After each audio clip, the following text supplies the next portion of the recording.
अस्सलाम वालेकुम रहमतुल्लाहि व बरकातुहू। मैं हूं शम्स तबरेज़ कासमी और मेरे साथ मौजूद हैं मारूफ इस्लामी स्कॉलर मौलाना ज़मीर अब्बास जाफरी साहब। मुल्क शाम में बशार अल असद के इक़्तिदार का खात्मा हो चुका है। नए लोगों के हाथों में वहाँ का कंट्रोल है और कहा जा रहा है कि मुल्क शाम में एक नया इस्लामी जमहूरी निज़ाम कायम होगा, जहाँ इक़्तिदार में तमाम लोगों को शिरकत का मौका मिलेगा। लेकिन उसी के साथ मुल्क शाम पर इज़राइल ने भी हमलों का आगाज़ कर रखा है। मुल्क शाम में बशार अल असद के इक़्तिदार का खात्मा क्यों हुआ, कैसे इस ग्रुप ने इतनी ताकत हासिल की और क्यों ईरान, रूस और दुनिया के दूसरे मुल्कों ने बशार अल असद को मदद फराहम नहीं की। इन तमाम इश्यूज पर तफसील से बातचीत करेंगे और समझेंगे क्या है पूरा मामला। ज़मीर अब्बास जाफरी साहब, मिलिया टाइम्स में खुशामदीद, खैर मकदम है आपका। सबसे पहले तो आपसे यही जानना चाहेंगे कि ईरान लगातार बशार अल असद की हुकूमत को सपोर्ट करता रहा है, रूस की मदद मिलती रही, लेकिन आखिर ऐसा क्या हुआ कि ईरान ने दूरी बना ली और बशार अल असद को मदद फराहम नहीं की, जिसकी वजह से वो ग्रुप जो 2014 से या 16 से खामोश था, अचानक गालिब आ जाता है। हाँ, बिस्मिल्लाहिर्रहमानिर्रहीम। आपका शुक्रिया कि आपने मौका दिया और तमाम हमारे व्यूअर्स जो हैं उनको भी अस्सलाम वालेकुम और उम्मीद करता हूँ इंशाअल्लाह कि जहाँ हैं इंशाअल्लाह बख़ैर हों और मौला उन सबको सलामती अता करे इंशाअल्लाह। देखिए, जो शाम में हुआ है वो एक 2 उसके पर्सपेक्टिव हैं। एक पर्सपेक्टिव ये है कि बशार अल-असद एक हुकूमत थी, एक डिक्टेटर था। जैसे अरब दुनिया में तमाम कंट्रीज़ में डिक्टेटर्स हैं, उसी तरीके से बशार अल-असद भी एक डिक्टेटर था और उसकी हुकूमत के गिरने की वजह से एक एक लोगों के अंदर एक खुशहाली का एक वो कॉन्सेप्ट है कि भई बशार अल-असद गिर गया और हुकूमत गिर गई और हम बहुत खुशहाल हैं। एक ये पर्सपेक्टिव है। और दूसरा पर्सपेक्टिव ये है कि अरब दुनिया के अंदर सिर्फ़ एक ही ऐसा अरब मुल्क था जो फ़लस्तीन के साथ था और उसको गिराया गया है, ना कि वो बशार अल-असद खुद गिरा है या उसकी हुकूमत गिरी है, बल्कि उसको गिराया गया है। और उसका गिराने का मेन पर्पस जो है वो फ़लस्तीन और गाज़ा और रेज़िस्टेंस और हिज़्बुल्लाह को कमज़ोर करना। यानी ये एक पर्सपेक्टिव है जो हमें समझ में आना चाहिए। इसके अंदर आज जो आयतुल्लाह ख़ामेनी ने स्पीच दी है, उसके अंदर बहुत सारी चीज़ें हमारे लिए क्लियर हो गई हैं। सबसे पहली चीज़ तो ये क्लियर हो गई है कि जब जैसा कि आप जानते हैं कि बशार अल-असद की हुकूमत जो थी, वो उसके ऊपर ये तकरीबन 1 हफ्ते के अंदर पूरे सीरिया के अंदर जो है तक वो उनका जो ऑपोज़िशन है उनका कब्ज़ा हो गया। लेकिन ये कैसे हुआ? ये खुद एक सवाल है ना कि मिलिट्री ने लड़ा क्यों नहीं? ये सवाल है, क्यों नहीं मिलिट्री ने लड़ा? वीडियोज़ हैं जहाँ पर यूट्यूब पर, ट्विटर वगैरह पर अगर आप देखेंगे तो जहाँ पर मिलिट्री वाले कह रहे हैं कि हमें हुक्म दिया गया था कि हमें नहीं लड़ना है। हमें हुक्म दिया गया है कि हमें नहीं लड़ना है, यानी हमें सबमिट करना है। मिसाल के तौर पर होम्स के अंदर जो ईरानी मीडिया में बात है कि होम्स के अंदर जो ईरानी सिपाही मौजूद थे, उनको मिलिट्री ने कहा कि आप पीछे चले जाएँ, हम आगे आते हैं। और जब ये आगे गए तो इन्होंने ये देखा कि जब वो दुश्मन आ रहे थे, तो जो दुश्मन जो सामने से आ रहे थे, वो लोग एंटर कर रहे हैं और ये लोग पैदल चलते हुए बाहर जा रहे हैं। यानी लश्कर बे लश्कर जो है पैदल चलते हुए होम्स से बाहर निकल रहा है। तो एक क्लैरिटी ये थी कि इन्होंने डिसाइड किया था कि हमें लड़ना नहीं है। और आज भी आयतुल्लाह खामेनी ने ये कहा कि ईरान तब मदद करता है कोई मुल्क की जब वो कंट्री खुद हमसे रिक्वेस्ट करे कि हम हमारे यहाँ मुश्किल है और हम चाहते हैं कि आप हमारी मदद करें। तो बशार अल-असद ने और उनकी मिलिट्री ने ये डिसाइड कर लिया था कि हमें लड़ना नहीं है। जब कोई कंट्री खुद ही डिसाइड कर ले कि हमें लड़ना नहीं है, हमें मुकाबला नहीं करना है, तो डेफिनिटली कोई भी कंट्री उनकी मदद नहीं कर सकती। ईरान के जो फॉरेन मिनिस्टर हैं अब्बास अरागची, उन्होंने एक इंटरव्यू में कहा कि अगर मैं ये कंप्लीट कर लूँ फिर आप सवाल करिएगा, कि उन्होंने कहा कि अगर ये लोग लड़ते तो दमस्कस तो बहुत दूर की बात है, हलब भी जो है एचटीएस वो कब्जा नहीं कर पाता, क्योंकि इनका कंट्रोल इतना स्ट्रांग था कि मुमकिन नहीं था कि अगर सेटलमेंट पीछे से अमेरिका, इसराइल, टर्की और बशार अल-असद, अगर ये सेटलमेंट ऊपर से नहीं हुआ होता, तो इस तरीके से ये हुकूमत जो है इतना आसानी से चेंज नहीं होती। उनके पास प्लेन्स थे, उनके पास एयर कंट्रोल था। ये एक ही हाईवे आप जानते हैं कि एक मेन हाईवे है, वो मेन हाईवे पे गाड़ियाँ चलती आ रही हैं, चलती आ रही हैं, चलती आ रही हैं, ना उन पे कोई हमला हो रहा है, ना एयरफ़ोर्स कोई हमला कर रहा है, ना कोई उन पे अटैक किया जा रहा है, ना उनको रोका जा रहा है। वो एक मसलन इदलिब से वो जो है अलेप्पो जो है वो तकरीबन जो है हलब तक पहुँचने में 3 घंटे लगते हैं और 3 घंटे में ही हलब गिर जाता है। ये हलब जो है तो ये एक एक एक सवाल जो बेसिक उठता है कि ईरान सपोर्ट करे या नहीं करे वो बात की बात है। पहले तो ये खुद बशार अल-असद की आर्मी और बशार अल-असद ने ये डिसाइड कर लिया था कि लड़ना नहीं है, पावर ट्रांसफर करना है। एक और अहम इसके अंदर ज़मीर साहब, ये जो सबसे बड़ा सवाल यहीं पर यही है कि बशारुल असद की आर्मी क्यों नहीं लड़ रही थी? मुकाबला क्यों नहीं कर रही थी? लगातार क्यों पीछे हट रही थी? इसके बहुत सारे वजूहात बताए जाते हैं। एक तो सबसे पहली बात ये कि बशार अल-असद ने खुद डिसाइड कर लिया था। अलग-अलग तहलीलें हैं। एक तहलील ये है कि वो तहलील पे मैं आता हूँ, सिर्फ़ इसके पहले एक पॉइंट मैं क्लियर कर देता हूँ कि बशार अल-असद की गवर्नमेंट जो है, वो पहले से ही डिसाइडेड था कि अब ये तहलील है। इसके अंदर क्योंकि देखिए जो तहलील है और फैक्ट्स हैं, उसको हम लोगों को अलग-अलग बयान करना चाहिए ताकि लोगों के लिए क्लियर हो जाए फैक्ट्स क्या है और तहलील क्या है, एनालिसिस क्या है। तहलील ये है कि ट्रंप के आने से पहले एक डील हुई है जिस डील के अंदर रशिया ने रशिया ने और ट्रंप ने मिलकर डिसाइड किया है कि जो रशिया का वॉर है वो वॉर को ट्रंप खत्म करेगा और रशिया का प्रेजेंस वेस्ट एशिया से वो निकाल ले और सीरिया से रशिया बाहर निकल जाए। ये सेटलमेंट के तहत रशिया ने और ट्रंप ने मिलकर डिसाइड किया है कि जो बशार अल असद की हुकूमत है उनको रशिया सपोर्ट नहीं करेगा और रशिया ने ये क्लियर सिग्नल्स दे दिए हैं। देखिए पिछले साल से ही तकरीबन 2000 मसलन तकरीबन 1 साल से हम लोगों ने सीरिया के जो अप्रोच है उसके अंदर डिफरेंस देखी है। जब से बशार अल असद को ओआईसी का मेंबर बनाया गया, बशार अल असद जो है यूएई जाते हैं, बशार अल असद मुस्लिम कंट्रीज में जाते हैं और उन्होंने ये क्लियर मसलन अंसारुल्लाह जो है रेजिस्टेंस फोर्सेस है उनकी ऑफिसेस को सीरिया में बंद कर दिया जाता है। सैयद हसन नसरुल्लाह की शहादत होने के बाद भी कोई पैगाम नहीं देते हैं बशार अल असद। तो पिछले 1 साल से क्लियर था कि बशार अल असद ने साइड अपनी बदल ली है और बशार अल असद उन पर भरोसा कर रहे हैं जो लोग अमेरिका या प्रो अमेरिकन या प्रो इजरायली लॉबी थी उसकी तरफ आहिस्ते आहिस्ते मूव हो रहे थे और बशार अल असद के वजूद में रहने के लिए उनके लिए इंपॉर्टेंट था कि रशिया का सपोर्ट उनको हो और रशिया ने उनको क्लियर सिग्नल दे दिया था कि हम आपको सपोर्ट नहीं करेंगे।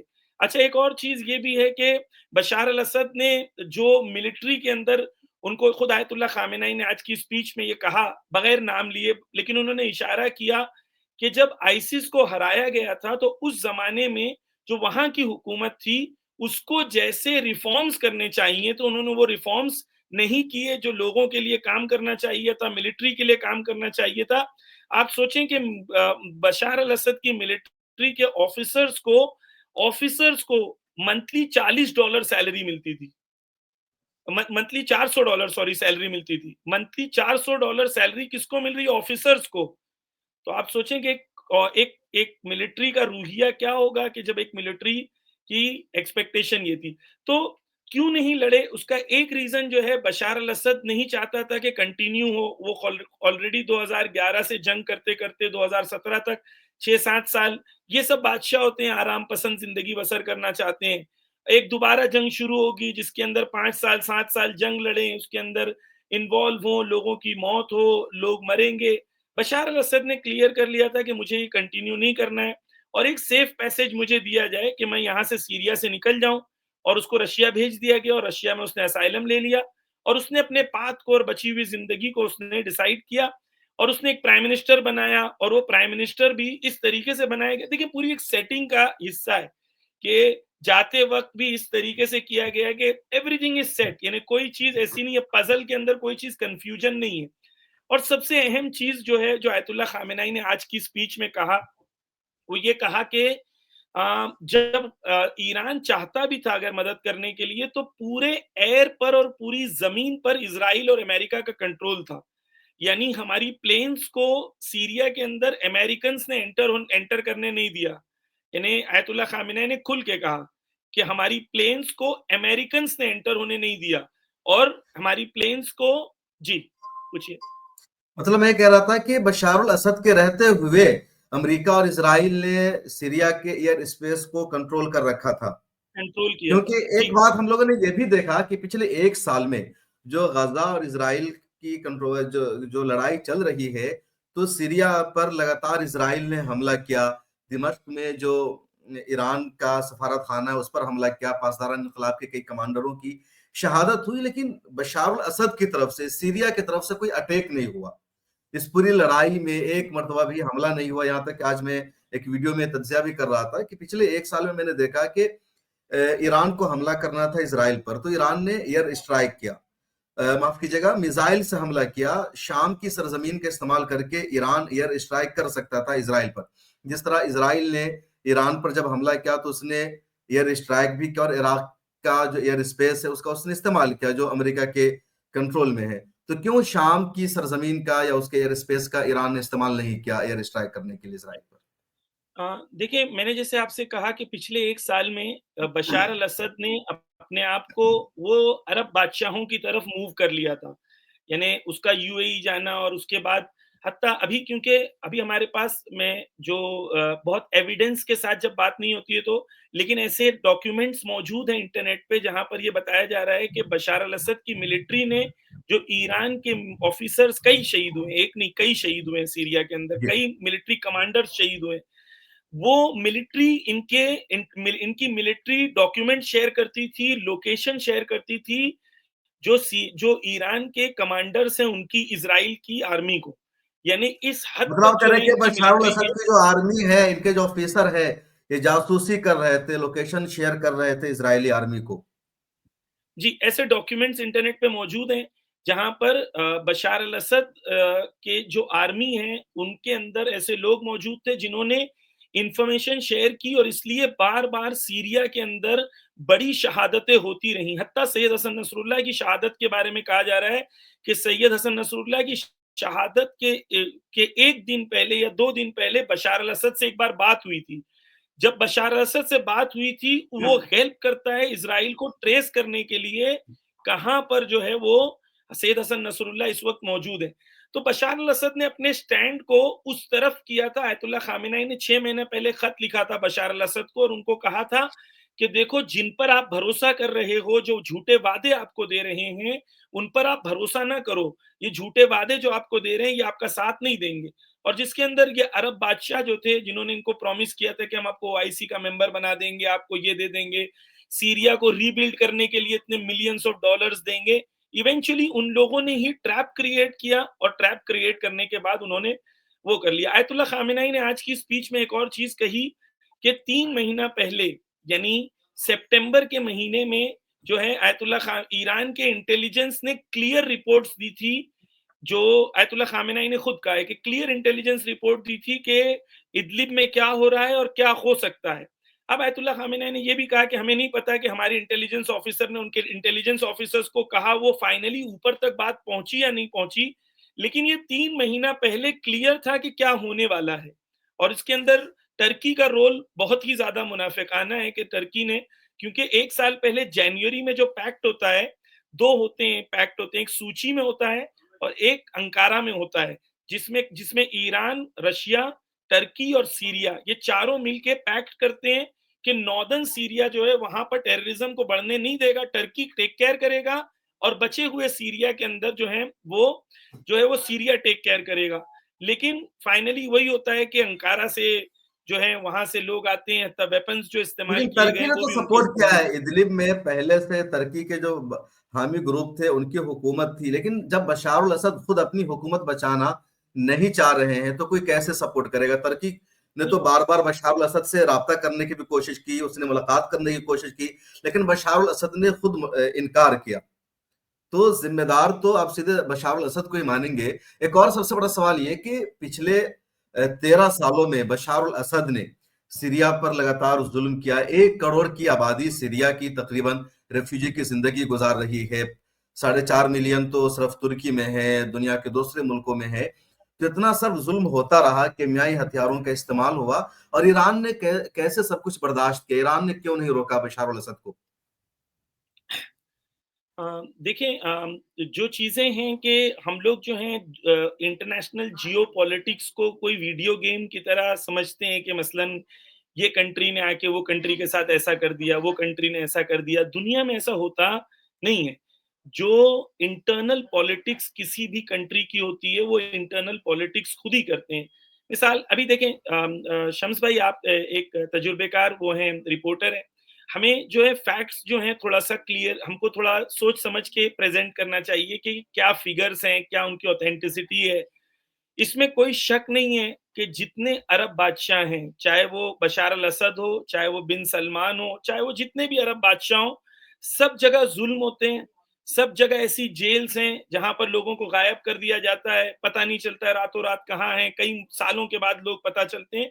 ये एक नॉर्मल, तमाम अरब बादशाहों के अंदर एक नॉर्मल ट्रेंड है, जिसको आप सेपरेट नहीं कर सकते कि भाई जी, ठीक लेकिन है, यहाँ होता है, जमीर इजिप्ट में साहब, नहीं होता। सीरिया में जो कुछ हुआ है उसका मुकाबला आप दूसरे अरब ममालिक से नहीं कर सकते हैं, ये सच्चाई है, ये आपको मानना होगा। ये ईरान की भी मीडिया इस बात को मानती है, और दूसरे मुल्कों की भी, कि सीरिया में जिस तरह पिछले 13 सालों में हुआ है जुल्म, अत्याचार, मजालिम, उसकी दास्तानें कहीं और। ठीक है, डिक्टेटरशिप सऊदी में भी है, यूएई में भी है, कतर में भी है, सब जगह है, लेकिन दूसरे मुल्कों का मामला अलग है। इतना ह्यूमन राइट्स का वायलेशन, या आप देखिए कि दुनिया में किसी मुल्क के लोग अगर सबसे ज्यादा कहीं रेफ्यूजी की जिंदगी गुजार रहे हैं, तो वो सीरिया सबसे पहले नंबर पर है। जी। देखिए, शम्स भाई, 2 चीज़ें क्लियर होनी चाहिए। एक ये है कि बशार अल-असद और सीरिया का मुकाबला किससे जी, था? जब वो जंग हुई और जब ईरान वारिद हुआ, तो सामने कौन था? सामने दाइश था, आइसिस था, और आइसिस देखिए, वो दाइश बीमारी थी। 2013 में आया, दाइश जी, जी। 2013 में आया, 2011 में ही वहां लोगों ने एहतजाज शुरू कर दिया था। उस वक्त दाइश नाम की कोई तंजीम नहीं थी, और वो जी, जी। पुरअमन प्रोटेस्ट था। उस वक्त उनके हाथों में वेपन्स नहीं थे, हथियार नहीं थे, तब उन पर हमला सही हुआ, बात। अटैक हुआ, एक एक साथ कितने लोगों को मारा गया। दाइश को तो क्रिएट 2013 या 14 में अमेरिका ने किया, वो अपनी जगह। दाइश का मामला बात का था, उससे शम्स पहले भाई, सब कुछ चल रहा था। मैं आपसे एक जी, सवाल करूँगा कि 2 मरहलों में हम सीरिया के प्रोटेस्ट को देखते हैं। एक मरहले में जो नेचुरल था, जो हम्म, सीरिया की आवाम ने किया। दूसरा मरहला वो है जहाँ पर पूरा सीआईए बैक कर रहा था और मोसाद उसको पीछे से चला रहा था। तो इस बात को तो खुद मोसाद वाले कहते हैं, इस बात को तो खुद सीआईए वाले कहते हैं कि हमने किया था, यानी बिल्कुल। हमने करवाया था, ठीक है ना? तो 2 मरहले हैं। एक मरहला वो है जहाँ पर प्रोटेस्ट किया गया, और जो प्रोटेस्ट सीरिया में हो रहा था, वही प्रोटेस्ट बहरीन में भी हो रहा था, वही प्रोटेस्ट दुनिया दूसरे अरब ममालिक में भी हो रहे इजिप्ट में थे। हो रहा था, हर लीबिया मुल्क में हो में, रहा था, ट्यूनिस में। इजिप्ट में। हाँ, जी, तो हाँ, देखिए, जो चीज़ अहम है शम्स भाई, समझना वो ये है कि जब ये नेचुरल प्रोटेस्ट है, और अगर वाक़ई तौर पर मुसलमान खुद अपने पैरों पर खड़े होके एक हुकूमत लाते हैं, एक इन्कलाब लाते हैं, तमाम उम्मत मुस्लिमा को उनको सपोर्ट करना चाहिए। लेकिन अगर उसके पीछे सीआईए और मोसाद खड़ा हुआ है, तो हमारे लिए क्लियर हो जाना चाहिए कि ये प्रोटेस्ट नेचुरल नहीं है। यहाँ पर जो लोग हैं वो नेचुरल नहीं है, प्लस उस ज़माने में जो मीडिया थी और जो मीडिया की न्यूज़ थी, केमिकल वेपन्स का इस्तेमाल करना, लोगों का मरना, बच्चों का मरना, ये बाद में खुद वेस्टर्न मीडिया के अंदर इसके अंदर बहुत ज़्यादा साबित हुआ है कि झूठ था इसमें बहुत सारा। मैं ये बिल्कुल भी डिनाई नहीं कर लेकिन रहा हूँ कुछ कि झूठ सीरिया में ज़ुल्म हो नहीं हुआ। सकता है, लेकिन सच्चाई भी तो है लेकिन इसमें ना। जी, मैं नहीं मना इलाका नहीं कर के रहा, मैं कह रहा इलाका हूँ तबाह देखिए, एक भी बर्बाद हुआ है। इंसान इतने के लोग कुरान रेफ्यूजी मजीद। की जिंदगी गुजार रहे हैं। ईरान का मैं उसमें एग्री किरदार करता हूँ। हो ना हो एक अलग बहस है, लेकिन बशार अल असद ने जो जुल्म उठाए हैं, उससे तो आप इनकार नहीं कर सकते हैं। नहीं, उससे देखिए, बशार अल-असद इस्लाम की निगाह में अगर एक इंसान का भी कत्ल हो तो बहुत है, वो पूरी इंसानियत नहीं, का कत्ल है। अब वो एक से ज़्यादा है, 5 अब से जब 6 ज़ुल्म है। लाख लोगों का कत्ल और अत्याचार, हाँ, और दाइश मैं है, दाइश को क्रिएट किया, लेकिन फिर 2016 में इन्हीं लोगों ने, जो शाम की आजादी चाह रहे थे, इनको लगा कि दाइश ने, अलकायदा ने हमारे मूवमेंट को हाईजैक कर लिया है। इन लोगों ने अलग तंजीम बनाया है, या तो तहरीर शाम नाम रखा, दूसरा ग्रुप बन करके आया। उन लोगों ने कहा कि हम अपनी आजादी चाहते हैं। जिस तरह ईरान में एक इनकलाब आया, उसी तरह का इनकलाब शाम में भी आया। तो अब क्यों दोनों इनकलाब में तफरीक पैदा कर रहे हैं? शम्स भाई वाक़ई मुझे बहुत ही ताज्जुब हो रहा है कि आप जैसे एक पढ़े-लिखे आदमी इस तरीके की बात कर रहे हैं। बहुत वाक़ई ताज्जुब की बात है कि आप कह रहे हैं एचटीएस जो है वो अल-नुसरा नहीं, यानी उन लोगों ने अलग कर लिया खुद को। देखें जो फैक्ट्स हैं आपके सामने वो वही हैं। खुद गोलानी है नहीं या जोलानी जो भी उसका नहीं, नाम है, देखिए मोहम्मद अल देखें जुलानी वो पहले खुद थे अल-कायदा की, अल-कायदा का जिनके जबहतुन नुसरा इन्होंने कायम किया, दाइश से भी इनका ताल्लुक रहा, लेकिन फिर इन्होंने अपनी अलग ऑर्गेनाइजेशन बनाई, नहीं, अलग नहीं, ग्रुप को इकट्ठा ताल्लुक किया। नहीं खुद जो था। एसटीएस है, ये अकेले एक ऑर्गेनाइजेशन नहीं है, इनके अंदर भी 50-60 ऑर्गेनाइजेशन है अलग-अलग ग्रुप से। इन सब के मजमुए का एक नाम है, इन सबको इन्होंने इकट्ठा किया है। ये अभी भी यही कह रहे हैं कि हमारा जो पूरा मकसद है कि शाम में इस्लामी निज़ाम कायम करना, अल-कायदा की तरह हमारा एजेंडा या दाइश की तरह हमारा एजेंडा दुनिया में इस्लामी खिलाफत कायम करना नहीं है। अभी तक वो यही आप बातें कह रहे हैं। शम्स भाई अभी आप देखेंगे जिस आप तरह जो कुछ भाई हुआ, एक तरफ दाइश का वो किरदार और कैरेक्टर था कि वो सरेआम कत्ल कर रहे हैं, इस्लाम का मजाक बनाते थे, लेकिन इन लोगों ने इख्तदार हाथ में आ जाने के बाद, बशार अल असद के इख्तदार के खत्म हो जाने के बाद, इन्होंने आम माफी का ऐलान किया, रात में कर्फ्यू लगाया, जश्न मनाने पर पाबंदी लगाई, किसी तरह किसी के घर को नहीं लूटा गया, किसी का कत्ले आम नहीं हुआ। तो अब देखेंगे कि हालात को इन लोगों ने पुरअमन बनाने का काम किया है। इन लोगों ने एक ऐलान भी किया कि सबको अपनी जिंदगी गुजारने की आजादी है। अभी उनके जो उबरी वज़ीर आज़म है मोहम्मद अल बशीर, उन्होंने एक ऐलान किया कि जितने हमारे रेफ्यूजी हैं, हमारे भाई दुनिया के दूसरे मुल्कों में मुहाजिर की जिंदगी गुजार रहे हैं, वो अपने मुल्क को अब वापस आ सकते हैं, लौट सकते हैं। तो अब देखेंगे कि जो इसके बाद इन्होंने किया है वो वही है जो एक हकीकी इनकलाब में होता है, न ये कि इन्होंने शम्स यहाँ भाई पर वाक़ई मुझे कोई ताज्जुब है, दहशतगर्दी हकीकी जैसा अमल इनकलाब किया। कह रहे हैं आप हकीकी क्यों इनकलाब कह रहे हैं क्यों आप इसको जबकि इनकलाब क्यों नहीं कहेंगे? आप क्यों आपको मैं आपको इसको आप अगर सुनिए मैं आपको ईरान बताता हूँ में क्यों नहीं रजा कहेंगे। शाह पहलवी के दौर का खात्मा होता है, जिसको अमेरिका का सपोर्ट था, और जब इस्लाम पसंदों की वहां हुकूमत आती है और आप उसको इनकलाब कहते हैं, तो अगर शाम में भी रूस के सपोर्ट से जो हुकूमत थी उसका खात्मा होता है और यहाँ भी इस्लाम पसंदों के हाथ में इक़्तिदार आता है, तो आप क्यों इसको इनकलाब नहीं कहेंगे? क्योंकि इसके अंदर अमेरिका और सीआईए और मोसाद इन्वॉल्व्ड है। आपके लिए अगर अमेरिका ने ये इसराइल आपके को लिए क्रिएट मतलब नहीं किया, समझ इसके में आ रहा अंदर है तो आपको? अमेरिका हाथ नहीं है। देखिए, इन्होंने तो साफ कहा कि अमेरिका या किसी की भी हमने मदद नहीं ली है। अमेरिका तो बशार अल असद के साथ था। अगर अमेरिका मुलविस होता तो आज का 2013 में ही, जब ये जंग अपनी शिद्दत पर थी, अमेरिका चाहता तो 2013 में बशार अल असद का खात्मा कर देता। जिस तरह उसने कर्नल कजाफी का कत्ल किया अमेरिका ने अपनी आर्मी भेज करके, यहां भी वो कर सकता था, लेकिन उसने नहीं किया। शम्स भाई मुझे देखें पहले तो बहुत सारे पॉइंट्स हैं, जल्दी-जल्दी मैं आपके सामने जी। चीज़ों को पेश करता हूँ। सबसे पहली बात ये है कि मुसलमान जो है हदीस है रसूलुल्लाह की अल मुमिनु कय्यिसुन, मोमिन जी। अक्लमंद होना चाहिए, मोमिन बेवकूफ नहीं होना चाहिए। हज़रत अली अलैहिस्सलाम कहते हैं एक बिल से अगर आपको डस लिया जाए, तो उसी बिल से दूसरी बार आपको डसा नहीं जाना चाहिए अगर आप मोमिन हो तो। खुदा कुरान में कहता है अफला ताक़िलून अफला तदब्बरून, क्यों तुम अक्ल इस्तेमाल नहीं करते हो? क्यों तुम तदब्बुर इस्तेमाल नहीं करते हो? क्यों तुम गौर व फ़िक्र नहीं करते हो? क्यों तुम हालात को देख के सीखते नहीं हो? अगर हमें सिंपल 2 और 2 4 वाली बात नहीं समझ में आ रही है, तो हम कैसे कहें कि क्या बात आगे बढ़ाएँ? सिंपल पॉइंट ये है कि इज़राइल ने और अमेरिका ने जब ये लोग एंटर हो रहे थे, तो पूरा एयर स्पेस इनको अमेरिका और इज़राइल सपोर्ट कर रहा था, ताकि ये लोग हलब से लेके दमस्कस तक आ सकें। उस पूरे एयर पर कंट्रोल अमेरिका का था और इज़राइल का था। ठीक है? जमीर साहब, अमेरिका और अमेरिका इज़राइल और इसराइल का सपोर्ट किसको था? आप एक तरफ ये कह रहे हैं कि बशारुल असद की आर्मी लड़ने को तैयार नहीं थी क्योंकि वो अमेरिका और इसराइल के इशारों पर काम कर रहे थे। दूसरी तरफ आप ये कह रहे हैं कि अमेरिका और इसराइल ने ही एयर स्पेस को कंट्रोल किया और वो इनके साथ खड़े थे। जबकि सच्चाई ये भी है कि 27 नवंबर के फौरन बाद अब्बास अराक्ची साहब गए थे बशारुल असद से, उनकी मुलाकात हुई और उस मुलाकात में ही ईरान ने साफ लफ्जों में इनकार कर दिया था कि हम आपकी मदद नहीं कर सकते हैं।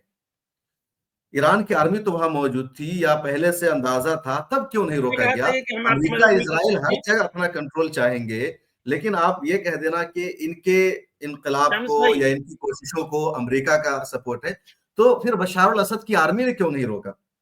उनके पास तो फाइटर प्लेन थे, उनके पास तो मैं सारा असलहा मौजूद था। एक-एक करके एक देखिए एक-एक पॉइंट पे हम लोग डिस्कस करें ताकि एक पॉइंट क्लियर हो जाए, फिर जी, नेक्स्ट बिल्कुल। पॉइंट पे, क्योंकि सारे पॉइंट्स मिक्स कर देंगे तो बात क्लियर नहीं हो पाएगी।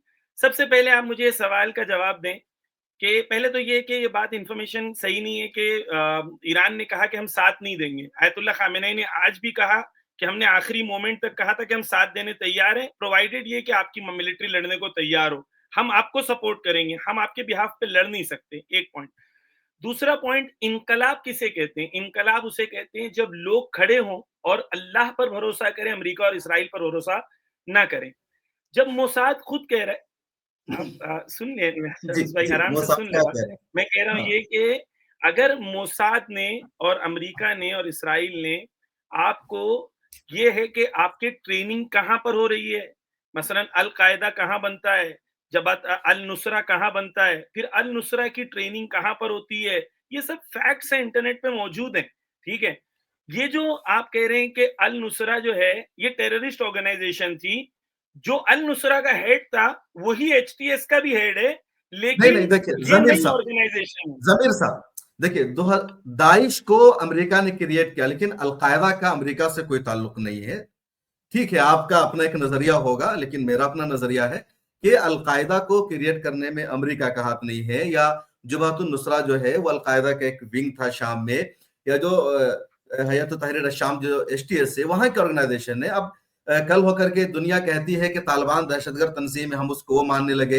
आपको अगर दहशतगर्द कहा जाता है, पासदारान इनकलाब को अगर किसी ने दहशतगर्द बना रखा, मान रखा है, तो हम उस नजरिया को एक्सेप्ट करें, तो ऐसा नहीं हो सकता। दाइश को अलग कीजिए, नहीं, नहीं, दाइश का अलग मामला है, लेकिन आप आप सभी को उसके साथ इंक्लूड नहीं कर अल-कायदा को सकते हैं। टेररिस्ट नहीं मानते हैं। आप अल-कायदा को और अल-नुसरा को टेररिस्ट नहीं मानते हैं। देखिए, अमेरिका जिसको दहशतगर्द मानता है, उसको हम दहशतगर्द मान ले, क्या आप इस पैमाने पर अमल करते हैं? नहीं, वो नहीं, मेरे नहीं, नहीं। लिए क्या आप अमेरिका, अमेरिका जिसको दहशतगर्द कहेगा, आप उसको देखिए दहशतगर्द मानेंगे? अमेरिका तो वही है कि जो, नहीं। क्या अमेरिका नहीं, अल-कायदा को मैं दहशतगर्द नहीं कहूँगा, मानता है, तो लेकिन आप मैं किस वजह खुद से अपनी दहशतगर्द अक्ल मानते हैं से उसको? फैक्ट्स, नहीं, नहीं। नहीं, मेरा सवाल ये कि अल-कायदा नहीं, क्या टेररिस्ट है या नहीं है? किसी को दहशतगर्द तंजीम करार देने का पैमाना यह है कि अमेरिका ने उसको दहशतगर्द तंजीम की फहरिस्त में शामिल कर रखा है। यानी अल-कायदा ने जो कत्ल-ओ-आम किया है, मसलन इतने सरेआम लोगों के सरों को काट के रास्ते पे लगा देना, और जिस उसने तरीके से उन लोगों ने जो दाइश ने किया ज़ुल्म है, और जोर किया है, जिस दाइश ने, तरीके से, समीर साहब, दाइश ने किया है, यानी दाइश ने अल-कायदा ने किया नहीं है। किया। दाइश अच्छा, में दाइश ने किया, अल-कायदा में अल-कायदा ने नहीं फर्क है। किया, अल-नुसरा ने दाइश नहीं अलग किया। है, अल-कायदा अलग है, वो अलग है। कौन दहशतगर्द है, कौन नहीं है, अच्छा, फैसला मेरा काम नहीं, करना नहीं है, ना आपका काम है। जो लोग करने वाले कर रहे हैं। लेकिन मेरा पैमाना यह है कि अमेरिका अगर किसी को दहशतगर्द कह दे, तो मैं भी उसको दहशतगर्द मानूं, ये मेरा उसूल नहीं है। फिर हम आगे बढ़ते देखिए, सीधे-सीधे, मैं ये मैं इससे समझना बेहतर एक चाह रहा हूँ उसूल कि आपको बताता हूँ, मैं इससे एक बेहतर आपको उसूल बताता हूँ, वो ये है कि जिसे अमेरिका सपोर्ट करे, आप उसकी मुखालिफत करें, ठीक है? अच्छा, ये एक बहुत क्लियर, फ्रांस कौन? जिसको सपोर्ट करे, फ्रांस जिसको देखिए, सपोर्ट करे, उसके बारे में क्या कहेंगे फ्रांस, आप? देखिए फ्रांस और हम देखें कुल्ली तौर पर, जब हम दीन और इस्लाम को समझते हैं तो हमें समझ में आता है एक वेस्टर्न सिविलाइजेशन है। वेस्टर्न जी। सिविलाइजेशन वो तकरीबन एक है, लेकिन उसका मजहर कौन है? उसका मजहर अमेरिका है, ठीक है? आपको एक चीज क्लियर, देखिए मुझे कंप्लीट करने दे शम्स भाई। बहुत क्लियर ये बात है कि इसराइल ने पिछले 48 घंटे में, पिछले 50 साल में बशर अल असद ने और सीरिया ने जितनी वेपन्स बनाई थी, उसको अब पिछले 50 घंटे में तबाह कर दिया। जितना गाजा है उसके 6 बराबर जमीनों पे इसराइल ने कब्जा कर लिया। कल जोलानी कहता है, उसकी वीडियो है, वो कहता है कि हमारा दुश्मन जो है कोई नहीं है, हमारे जितने नेबर्स हैं, क्योंकि इसराइल अभी नेबर है, हमारे सारे नेबर हमारे दोस्त हैं, सिर्फ हमें ईरान से और हिजबुल्लाह से मुश्किल है। इसमें आपको कोई बू नहीं नजर आती? आप कह रहे हैं ये एचटीएस है और ये बहुत ही नहीं, अमन पसंद लोग मुझे हैं। अब बात, समीर साहब मुझे जवाब दीजिए कि इजराइल पिछले 48 बल्कि 60 घंटे हो गए लगातार वो इजराइल पर हमला, सीरिया पर हमला कर रहा है। इजराइल तमाम वेपन्स को, फाइटर प्लेन्स को, हेलीकॉप्टर्स को उसने तबाह बर्बाद कर दिया, नेवी को उसने तबाह बर्बाद कर दिया। मतलब सीरिया के पास अभी दिफा की या डिफेंस की तो कोई ताकत नहीं रह गई है। उसके पूरे दिफाई सिस्टम को उसने खत्म कर दिया। तो इसके लिए जिम्मेदार मुसलमानों कौन है? को, इसके लिए जिम्मेदार मुसलमान कौन है? एसटीएस है या एचटीएस, बशार अल असद है? देखें, बशार अल-असद के होते हुए एक गवर्नमेंट, देखिए पहले मेरी बात सुने। नहीं, पहले तो नहीं, आप जिम्मेदार पहले कौन ये है? क्लियर करें, बशार अल असद की आर्मी ने मुसलमान कैसे एसटीएस जो को आगे बेवकूफ़ बढ़ने दिया? मुसलमान हैं जिन्होंने मोसाद का साथ दिया, जो अल्लाह हू अकबर कह के मोसाद को और इज़राइल को जिन्होंने दावत की कि नहीं, आओ मैं हम पर यही कब्ज़ा समझना चाह करो, रहा हूँ कि आप ये एक लोग। तरफ बशार अल असद के बारे में ये भी तस्लीम कर रहे हैं कि उसकी आर्मी लड़ नहीं रही थी, उसने जानबूझकर पीछे हटने का काम किया, उसको अय्याशी की जिंदगी गुजारनी थी। दूसरी तरफ आप एसटीएस को जिम्मेदार ठहरा रहे। एसटीएस जिम्मेदार हो सकती है, लेकिन बाद में। पहले नंबर पर जिम्मेदार कौन है? बशार अल असद, जिसके देखिए हाथ में पहले और मुल्क का दूसरे नहीं होता इक़्तिदार है। था, कंट्रोल था, और उसने अपनी आर्मी, आखिर वही तो लगातार मुकाबला कर रहा था ना। 2011, 12, 13, 14, 15, 16 तक लगातार इन लोगों ने पेशकदमी की, हमला किया, बशार अल असद को इक़्तिदार से हटाने की कोशिश की, लेकिन उसने हमला, हर तरह का जुल्म किया, अत्याचार किया। और जब ये अहम मौका था, इस वक्त पूरी दुनिया की तवज्जो थी गजा पट्टी पर, फलस्तीन पर, ईरान की हर कोई तारीफ कर रहा है, ईरान को सपोर्ट कर रहा है, तो ऐसे मौका पर बशार अल असद ने अपना हाथ पीछे खींच लिया। वो अमेरिका के साथ जाकर के मिल गया, उनको आने का उसने मौका दिया। तो असल अमेरिका के साथ जिम्मेदार आप नहीं, बशार रशिया अल के असद साथ। को मानेंगे या किसी और को?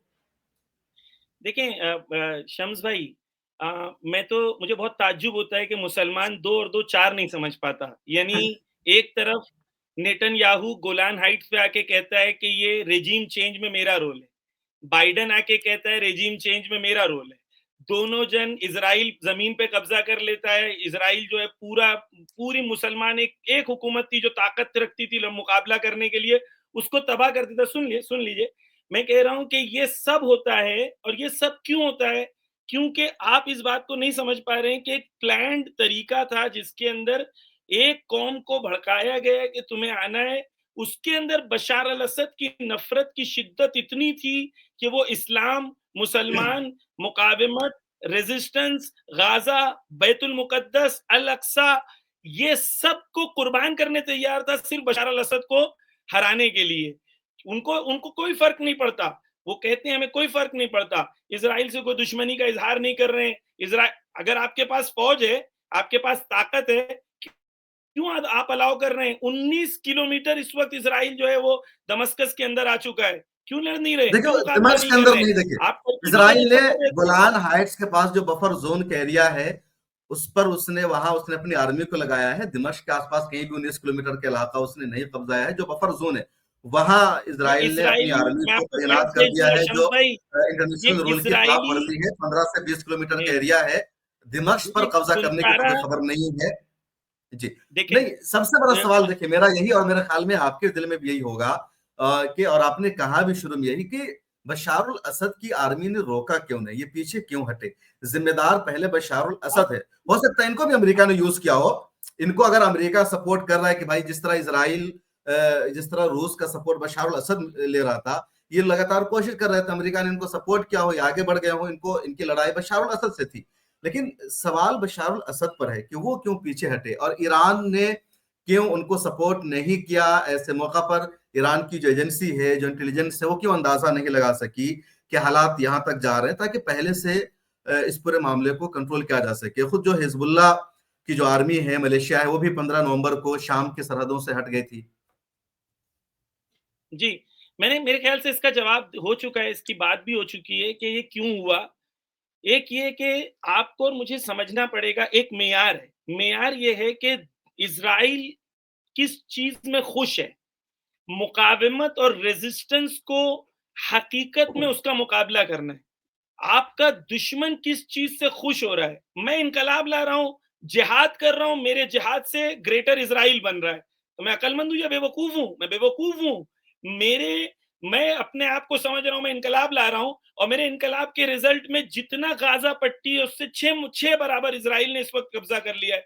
माउंट हेरमोन जो है, नहीं, नहीं, देखिए, जो पहाड़ है, गोलान आप सुनिए हाइट्स मेरी बात। पर माउंट बफर जोन के इलाका पर उसने अपनी आर्मी को लगाया है, जहां किसी की भी आर्मी नहीं होना चाहिए जो पहले से। उसके अलावा में अभी भी उसने नहीं भेजा है। क्या बात कर और रहे हैं आप शम्स इसको भाई? देखिए, Israeli military officials video share कर रहे हैं, हम लोग यहाँ पर हैं। इजरायली देखिए, को वीडियो एक शेयर कर रहे इजरायली, हैं। एक वीडियो आप शेयर क्या करना, बात कर रहे हैं? उसके फैक्ट्स बारे में क्यों दावा डिनाई कर रहे करना, हैं एक शम्स है भाई? आप ऑफिशियल फैक्ट्स रिपोर्ट क्यों का आना। डिनाई कर रहे हैं? देखिए, एक है हाँ, ऑफिशियल रिपोर्ट का आना। ना हम वहां पर मौजूद है, ना आप वहां पर मौजूद हैं। किसी वीडियो के बारे में दावा करना ऑफिशियल कभी भी रिपोर्ट की अहम बात मीडिया कर रहा में हूँ मैं। नहीं होता है।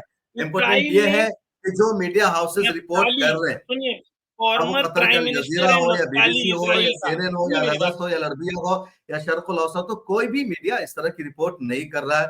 खुद जो सीरिया की मीडिया है उसने भी इस तरह की रिपोर्ट नहीं की है। वीडियो की बुनियाद पर दावा करना एक अलग है, वो ऑथेंटिक नहीं होता कहीं भी। हाँ, ये देखिए, नफ्ताली अपने आप में फॉर्मर बहुत प्राइम हैरान कर मिनिस्टर है इज़राइल का, सुन लीजिए आप, जी। नफ्ताली फॉर्मर प्राइम मिनिस्टर है इज़राइल का, उसकी ट्वीट आप जाके पढ़िए, उसने क्या लिखा है? इज़राइल ने खुद क्लेम किया है माउंट हेरमोन जो है एक पहाड़ है, ये आईडीएफ ने शेयर किया है, इज़राइली मिलिट्री ऑफिशियल्स ने शेयर किया है कि हम लोग कहाँ तक पहुँच गए हैं। नेतन्याहू ने खुद इंटरव्यू में कहा है, ये सब न्यूज़ है, वीडियोज़ नहीं है। नेतन्याहू ने कहा है कि जितनी ज़मीन पर हमने कब्ज़ा किया है, कोई ज़मीन को हम वापस नहीं देंगे। गाज़ा से एलिहाज जो लुबनान के फेमस क्रिश्चियन जर्नलिस्ट हैं, उन्होंने ट्वीट किया है कि 6 बराबर जो गाज़ा की ज़मीन है, ये रिपोर्टर्स हैं, ये लोग सब न्यूज़ ऑफिशियल्स हैं। मैं आपको ऐसी किसी की बात नहीं बयान कर रहा हूँ, खुद इज़राइली ऑफिशियल्स ने कहा है। शम्स भाई, ज़मीर देखिए साहब, ये फैक्ट सारी सामने बातें है, मैं सच है। आँख बंद कर दूँ। देखिए, ये जो इंटरव्यू का पार्ट है या उसने अपनी आर्मी को भेज दिया है, इज़राइल यकीनी तौर पर वापस नहीं लाएगा, हालात बहुत टफ होंगे। लेकिन मैं सिर्फ इस बात पर हूँ कि ज़िम्मेदार तो खुद बशारुल असद है पहले ना, बाद में आप एसटीएस को या दूसरे ग्रुप्स को ज़िम्मेदार ठहराएँगे, जो इतने पॉइंट्स थे आर्मी के, जहाँ वेपन्स रखे हुए हैं, बम रखे हुए हैं, हथियार रखे हुए हैं। इन सब की खबर किसने दी इज़राइल को, जिसने हमला करके, एयर स्ट्राइक करके सबको तबाह व बर्बाद कर दिया है? देखिए, इज़राइल के पास जो है, मोसाद के पास या दूसरी कंट्रीज़ के पास हर कंट्री की डिटेल्स होती हैं। खुद ईरान के पास भी डिटेल्स हैं। खुद हिज़्बुल्लाह ने वीडियो शेयर किया है कि इज़राइल के वेपन्स कहाँ-कहाँ पर हैं और उसके वीडियोज़ भी शेयर किया है ड्रोन से। तो ये कोई बड़ी बात नहीं है। पहले तो पॉइंट ये कि ज़िम्मेदार कौन है? बशार अल-असद अच्छा आदमी है या बुरा आदमी है? बशार अल-असद डिक्टेटर है और जितने डिक्टेटर अरब दुनिया में, उसमें से एक है। सिर्फ़ एक फ़र्क है इसमें कि ये 1948 से लेके अब तक सीरिया ने हमेशा फ़लस्तीन का साथ दिया, बाकी किसी ने नहीं दिया। गद्दाफ़ी ने दिया, उसको हटा दिए। सीरिया ने बशार अल-असद ने दिया, उसको हटा दिए। ये हमें समझ में नहीं आता है। क्यों समझ में नहीं आता है? क्योंकि ये इज़राइली प्लॉट है। हम मुसलमान बहुत सादे लोग हैं, सादी-सादी बातें करते बशार हैं, अल-असद ने नारे लगा मेरा दो, अल्लाहू अकबर ज़मीर बोल दो। साहब, सीरिया ने कब दिया? मुझे नहीं किसने दिया? लगता कि 1967 की जंग में तो सीरिया साथ था, जब अरब इज़राइल जंग हुई थी। उसके बाद फ़लस्तीन के साथ कभी भी खुल करके सीरिया और शाम नहीं रहा। उसने तो हमास का दफ्तर तक अपने यहाँ खुलने नहीं दिया। जो लोग वहाँ गए, उनको उन्होंने बाहर निकाल दिया, उन पर हमला किया। तो आप कैसे कहेंगे कि शाम साथ, हाँ, हो सकता है कि अपने फ़ायदा के लिए वो ईरान के साथ रहा हो, लेकिन फ़लस्तीन का, हमास का कभी मीर भी भाई, शाम ये ने अगर खुलकर सपोर्ट नहीं किया। देखें, उसने हमास के फ़लस्तीन लीडरों को का अपने यहाँ से निकाला, उनकी जासूसी की। देखें, जी।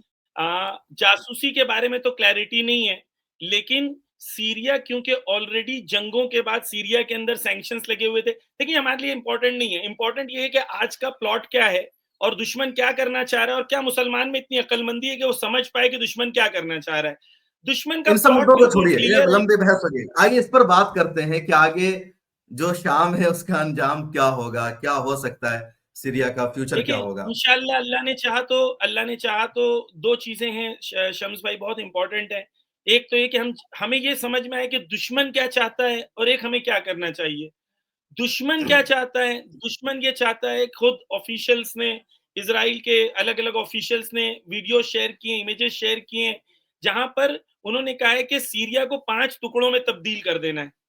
सीरिया को एक सीरिया रहेगा अलवियों का, एक सीरिया रहेगा सुन्नियों का, एक सीरिया रहेगा दुरूज़ का, एक सीरिया रहेगा कुर्दों का और एक और कौम है, इस वक़्त मेरे ज़हन में नहीं है, लेकिन वो एक और कौम है। 5 हिस्सों में सीरिया को तक़सीम करना चाहते हैं। सीरिया को दूसरा लीबिया बनाना चाहते हैं। गद्दाफ़ी को जिस तरीके से कत्ल किया और गद्दाफ़ी के कत्ल करने के बाद उन लोगों ने जिस तरीके से लीबिया किया था, तो वो करना चाहते हैं। हमारी खुदा से दुआ है कि मसलन वहाँ के मोमिनीन जो हैं वो महफूज़ रहें, वहाँ के जो खून है, जो मुसलमानों का खून है, वो महफूज़ रहे इंशाअल्लाह और वहाँ पे खाना जंगी ना हो, पहली चीज़ ये। दूसरी जी। चीज़ कि वहाँ पर क्या हो सकता है, हम देखें, अगर एचटीएस बनती है, तो पहले तो हमारे लिए क्लियर है कि एचटीएस एक न्यू ब्रांड है, लेकिन माल वही है, लेबल बदल गया है, माल नहीं बदला है। तो हमारे लिए क्लियर है कि हमें उसके अंदर बहुत क्लैरिटी से हमें समझ में आता है कि जो एचटीएस इंशाल्लाह इंशाल्लाह इंशाल्लाह कि आप कह रहे हैं वो सही हो। मैं तो चाहता हूं कि इंशाल्लाह मैं गलत साबित हो जाऊं और आप सही साबित हो कि एचटीएस वाकई खुदा के दीन के लिए, इन मुसलमानों के लिए, इनकलाब के लिए, इसराइल की मुखालिफत में, अमेरिका की मुखालिफत में। लेकिन ये भी एक फैक्ट है कि आज तक एक बार भी आईसिस ने कभी भी हमला नहीं किया, जबकि हमारे पास वीडियो एविडेंस मौजूद है कि नेतन्याहू के हॉस्पिटल में जब अल नुसरा के और आईसिस के फाइटर्स से वो मिल रहा है और वो कह रहा है कि आप लोगों के इलाज हम कराएंगे, मोसाद वालों ने भी कहा। तो हमारे लिए दुआ ये है कि मुसलमान जो है मुत्तहिद हों और एक ऐसी हुकूमत सीरिया में आए जिसके अंदर दो बुनियादें हों। एक बुनियाद ये हो कि वो अमेरिका का मुखालिफ हो, इसराइल का मुखालिफ हो और फलस्तीन का हामी हो, और जो रेजिस्टेंस फोर्सेस हैं वो रेजिस्टेंस फोर्सेस को सपोर्ट करें।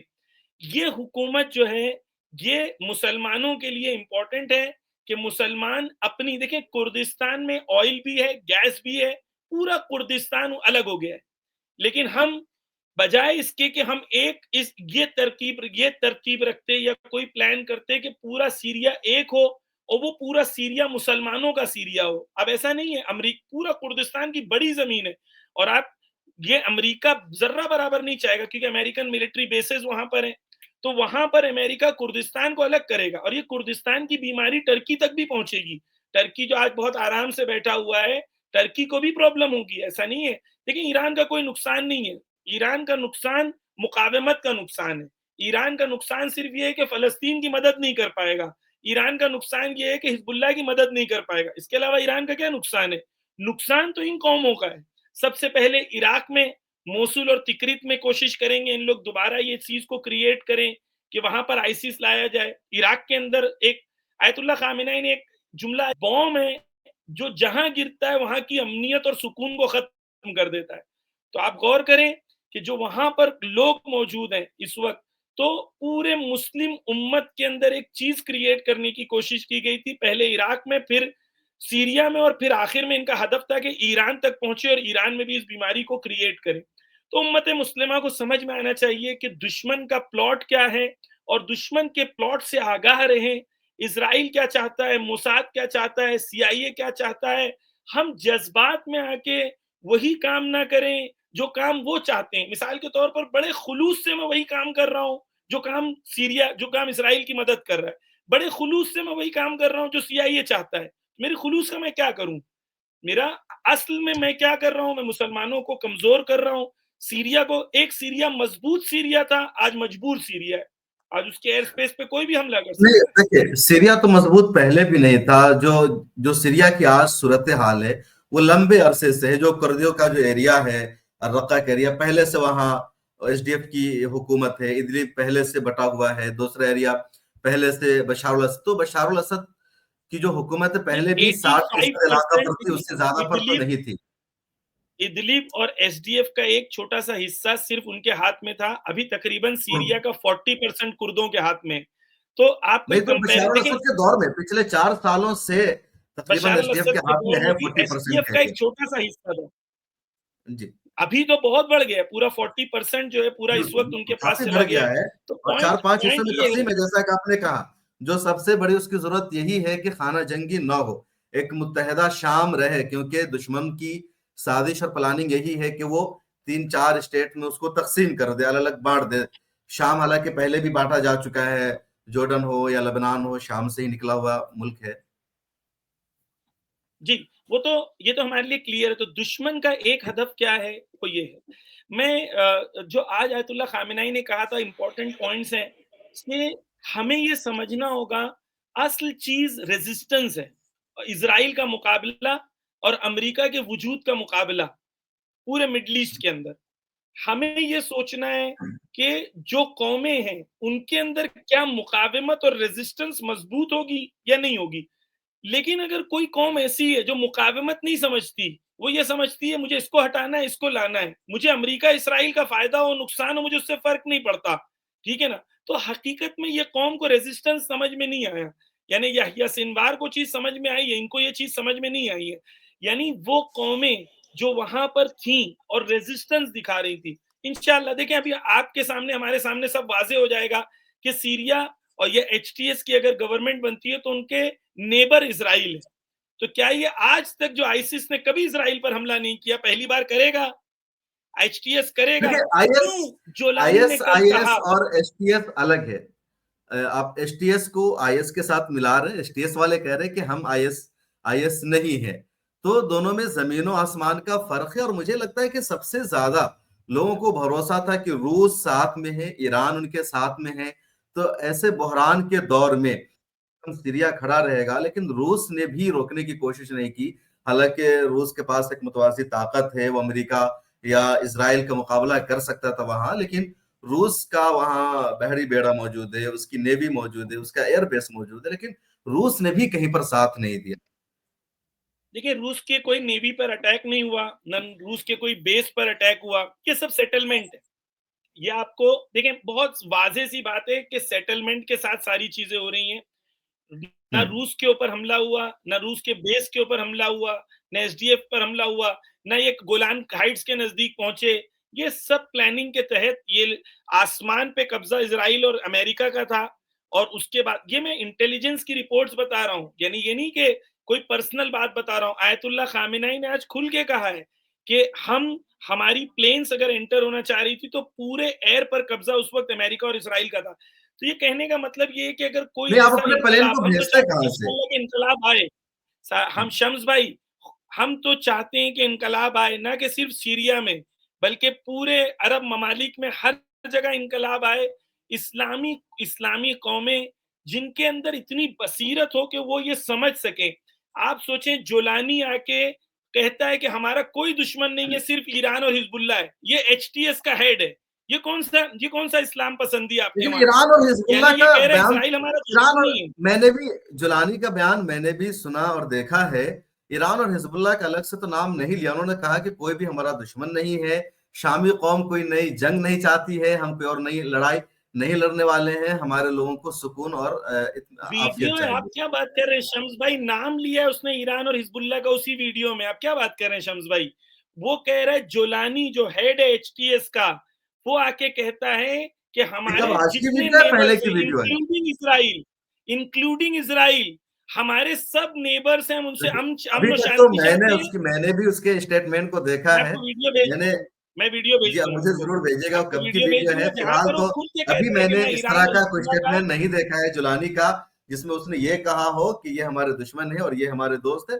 उसका बस इतना स्टेटमेंट है कि तमाम लोगों को आजादी नहीं, है नहीं और शम्स भाई, हम आपने वीडियो नहीं देखा, आधा वीडियो देखा है आपने। पूरा वीडियो है नहीं और नहीं उसमें साफ तौर पर उसने ना, देखिए मैं ये कह रहा हूं कि उम्मत मुस्लिमा एक होना चाहिए, कानन नास उम्मतन वाहिदा, खुदा कुरान में कहता है। अल्लाह ने, रसूल ने चाहा है कि उम्मत एक हो, लेकिन जब तक दुश्मन और इस्तिकबार और जालिम के मुकाबले में हम एक नहीं हो। देखें, ये जो अलकायदा है, इनके जो हैं पहले से ही लीडर्स ने कहा कि पहले हमारे शियों को मारना है और उसके बाद हमें यहूदियों से लड़ना है। तो इनकी आइडियोलॉजी के अंदर ये चीजें मौजूद हैं। ये ठीक है, अलकायदा के हमें लीडरों ने कब कहा है? ये मैं आपको ये तो वीडियोस भेज अलकायदा। दूंगा आपको। हाँ, अल कायदा वालों ने कहा है कि हम जो हैं पहले किससे लड़ेंगे? पहले शियों से लड़ेंगे, बाद नहीं, में उनसे। अलकायदा मैं का कह भी रहा तो हूँ एजेंडा उम्मत वही है जो मुस्लिमा। वेस्टर्न नैरेटिव है कि इस्लामी खिलाफत या कायम करना आप एग्री करे ना करे, मैं करूं ना करूं, लेकिन उसने शिया सुन्नी की बात तो कभी नहीं छेड़ी ना मैंने कभी देखा है। आप अगर ऐसा मैं कह रहे हैं तो गलत।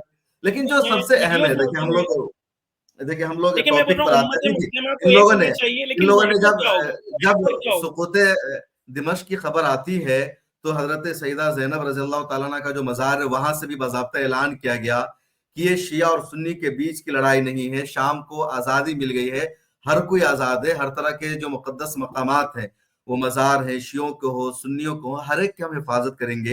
ये वीडियो भी आपने देखा या नहीं देखा, जो हजरत सईदा मैंने ज़ैनब शेयर के भी मज़ार किया, से ऐलान हुआ। तो मेरे इंस्टाग्राम पेज पे शेयर किया। देखिए पहले जो कुछ हो या अलग अलग जिसकी शाख हो, लेकिन अभी तक के जो कुछ हुआ है 8 दिसंबर के बाद से, इसको तो हम मैं मानेंगे एक पॉजिटिव चेंज है। इन लोगों ने आपस में शिया और सुन्नियों को नहीं लड़ाया, अलवियों का वहां कत्लेआम शुरू नहीं किया, पकड़ पकड़ कर उनको मारा नहीं जिस तरह उमूमन होता है कि एक कौम को जीत मिलती है तो दूसरी कौम पर, बल्कि इन लोगों ने साफ लफ्जों में कहा कि सिर्फ जो हमारी लड़ाई थी बशारुल असद की हुकूमत के खिलाफ थी, उसका दौर खत्म, अब हम एक हैं, हम अपने यहाँ एक नया निजाम लाएंगे। तो क्यों ना इसके लिए देखिए, कोशिशें हो, इसको सपोर्ट किया जाए। मैं ईरान की भी हाँ, कोशिश यही देखिए हो कि शाम एक महफूज मुल्क बने, और जिस तरह पहले बेशक, शाम का एक किरदार था वो किरदार आगे भी बाकी रहे। अगर बशार अल असद को सपोर्ट मिल सकता है ईरान का, तो क्यों नए लोगों को सपोर्ट नहीं मिले? सिर्फ एक पॉइंट है डिफरेंस का। पहले तो मैं आपको 2 चीज़ें कहना चाहता हूँ, गौर करिएगा। जब इमाम जी हुसैन अलैहिस्सलाम कूफा में आने वाले थे, तो इमाम हुसैन के आने से पहले उबैदुल्लाह इब्न ज़ियाद ने चेहरे पे एक नकाब लगा के आया और लोगों को लगा कि इमाम हुसैन आ गए। और कूफा वाले जब इमाम हुसैन के इस्तेकबाल, उनको लग रहा था इमाम हुसैन है, उनके इस्तेकबाल में गए जब वहां पे कूफा वाले, तो बाद में उबैदुल्लाह इब्न ज़ियाद ने देख लिया कि कौन कौन लोग इमाम हुसैन के साथ थे, और उबैदुल्लाह इब्न ज़ियाद जैसे ही कूफा में आता है, उसके बाद वो कत्लो आम करता है। मोमिन को समझ में आना चाहिए कि असली चेहरा क्या है और उसके ऊपर मुखड़ा किसका लगा हुआ है। ये चीज हमारे लिए क्लियर है कि अगर कोई भी उम्मत, कोई भी ऑर्गेनाइजेशन जिसके अंदर रेजिस्टेंस का पहलू मौजूद है, आयतुल्लाह खामेनाई ने खुल के कहा है कि जो कौम इसराइल के मुकाबले पे खड़े रहेगी, फलस्तीन की आजादी के लिए लड़ाई लड़ेगी, हम उनका साथ देंगे, खुल के साथ देंगे, वेपन्स से साथ देंगे, हर किस्म से हम लोग उसका साथ देंगे, चाहे वो शिया हो, चाहे वो सुन्नी हो, चाहे वो कोई भी कौम हो, अगर बिल्कुल। फलस्तीन की आजादी के लिए लड़ रहे हैं। एक चीज मैं सिर्फ क्लियर कर दूं, देखें, हमारे लिए अगर इसराइल का सीआईए और मोसाद जो चीज में इन्वॉल्व है, हम जर्रा बराबर उस पर भरोसा नहीं कर सकते हैं। ये हमारे लिए क्लियर होना चाहिए, ये मियार होना बिल्कुल। चाहिए। जर्रा बराबर हम लोग जो इससे खुश नहीं हो सकते। हाँ, इंशाल्लाह इंशाल्लाह इंशाल्लाह कि इनके दरमियान एक ऐसी कौम सीरिया में बने जो खुद पे वाबस्ता हो, खुदा से वाबस्ता हो और अमेरिका से वाबस्ता ना हो। अगर ऐसी कौम सीरिया में इजाद होती है, और शायद इनमें से ही कुछ लोग ऐसे निकले जो सीआई और मोसाद के अंडर में ना रहें, अंकारा के इन्फ्लुएंस में ना रहें, खुद अपनी कौम की भलाई का फैसला खुद करें और खुद इनकलाब लाएं और खुद एक ऐसी हुकूमत बनाए जो इस्लामी हुकूमत हो, जो इस्लाम की बुनियाद पर चलना चाहती हो और जालिमों से मुकाबला करना चाहती हो, ना कि खाना जंगी करना चाहती हो, तो हम उसका साथ देंगे। लेकिन ये जो एचटीएस कर रहा है कि हमने ये ऐलान कर दिया, हमने वो ऐलान कर दिया, ये हमारे लिए क्लियर है। देखें, तालिबान 2 था, एक तालिबान जब फर्स्ट टाइम आया और एक तालिबान जब दूसरे टाइम आया। जब तालिबान दूसरे टाइम आया तो उनके पास तजुर्बा ज्यादा था, एक्सपीरियंस ज्यादा था। उनको ये समझ में आया कि गवर्नमेंट जब चलाना है तो आप एक्सट्रीमिज्म की तरफ नहीं जा सकते, आप बुद्धा के स्टैच्यू को नहीं उड़ा सकते, आप माइनॉरिटीज पे हमला नहीं कर सकते, क्योंकि आपको इंटरनेशनल रिलेशंस में रहना है। तो ये तालिबान का एक्सपीरियंस जो है वो ये शिफ्ट हुआ है एचटीएस में, और एचटीएस ने उस एक्सपीरियंस को यूज किया है। ये रीब्रांडिंग है, अंदर से वही लोग हैं। हमारी दुआ है अंदर से इंशाअल्लाह कौन लोग हैं? कि मतलब जाहिर तालिबान पे के जो लोग हैं? ईगो है। एसटीएस को अब तालिबान के जी, लोग करार दे रहे हैं? एसटीएस नहीं तालिबान नहीं, के मैं लोग हैं कह क्या, रहा हूँ, ऐसा मान रहे हैं? नहीं नहीं, ये नहीं, आप देखें, अगर मैं कहता हूँ कि मसलन आम पीला है और मिसाल के तौर पर ड्रेस पीला है, तो मैंने नहीं कहा आम पीला है। तो ठीक है, मंतिक के अंदर 2 अलग चीजें हैं, उसको हम लोग सुगरा कुबरा को देख के फैसला करें। मैं कह रहा हूँ तालिबान के एक्सपीरियंस से फायदा उठाया है कि तालिबान का एक्सपीरियंस जो था, उसने सेकंड तालिबान 2 जब आया है तो उसने वो माइनॉरिटीज पर हमला नहीं किया, क्योंकि उनको इंटरनेशनल रिलेशंस में रहना है। और ये जोलानी का जो नया कॉन्सेप्ट क्रिएट किया गया है, ताज्जुब की बात तो ये है कि जो यूक्रेन का लीडर है जेलेंस्की, वो जो शर्ट पहना हुआ है, इसने अभी तक वही शर्ट पहना हुआ है। ये भी नहीं समझ में आ रहा है कि ये शर्ट क्यों नहीं बदल रहा है। यानी, और ये अजीब बात है कि अपीयरेंस, सीएनएन आके इंटरव्यू ले रहा है, एक तरफ खुद अमेरिका कह रहा है कि $10 मिलियन इसके ऊपर है, और दूसरी तरफ से सीएनएन आके इंटरव्यू ले रहा है। अगर ये सब चीजें देखने के बाद भी उम्मत मुस्लिमा मेरी ऐसा बेचारी तो इतनी देखिए, भोली है कि उसे कुछ समझ में नहीं आता, तो वाकई सलाम है ऐसी उम्मत पर। देखिए ऐसा तो बहुत सारे लीडरों के बारे में होता है ना। ईरान के भी बहुत सारे कमांडर हैं, उन पर इनाम रखा हुआ, वो सफर कर रहे थे, तो उनकी एक्टिविटी जो जारी रहती है ना, फिर जहां मौका मिलता है मिसाल उसको के करते हैं। तौर पर सीएनएन का मतलब अमेरिका नहीं है, मिसाल के तौर सीएनएन एक पर एक मीडिया हाउस लीडर का का नाम नाम है। बता दें क्या आप। हमास के बहुत सारे ऐसे लीडर्स हैं, हमास के तमाम लीडरों पर अमेरिका ने इनाम रखा हुआ है, लेकिन उनके लीडर्स इंटरव्यू अमेरिका नहीं देते जा हैं, सकते सीएनएन वो। को देते हैं, बीबीसी को देते हैं, इंटरव्यू देते या नहीं देते? नहीं नहीं, मैं, आप नहीं, मुझे एक ये एग्जाम्पल अचानक दें सोच है। कि अब आप कहेंगे ऐसे फ्रांस, लीडर का एग्जाम्पल मतलब दें। मुस्लिम ममालिक के जो दुश्मन रहे, या जिन मुल्कों ने, जिन आलमी ताकतों ने दुनिया को इस्लाम पहुंचाया है, उसमें अमेरिका और रूस के साथ फ्रांस का भी नाम शामिल है। लेकिन इमाम खुमैनी फ्रांस में ही रहे का लंबे अरसे तक। जब ईरान का इनकलाब आया तो फ्रांस ने उनको स्पेशल जहाज के जरिए ईरान में भेजा, तो अब क्या कहेंगे कि फ्रांस भेज रहा है तो आप शक करेंगे फ्रांस पर? मैं आपको इसका जवाब देता हूँ। पहली बात तो ये है कि फ्रांस ने बुलाया नहीं था और ना फ्रांस की गवर्नमेंट ने सपोर्ट किया था, ठीक है? ईरान को फ्रांस की ये पहले सरजमीन पर क्लियर आप करूँ। मौजूद थे।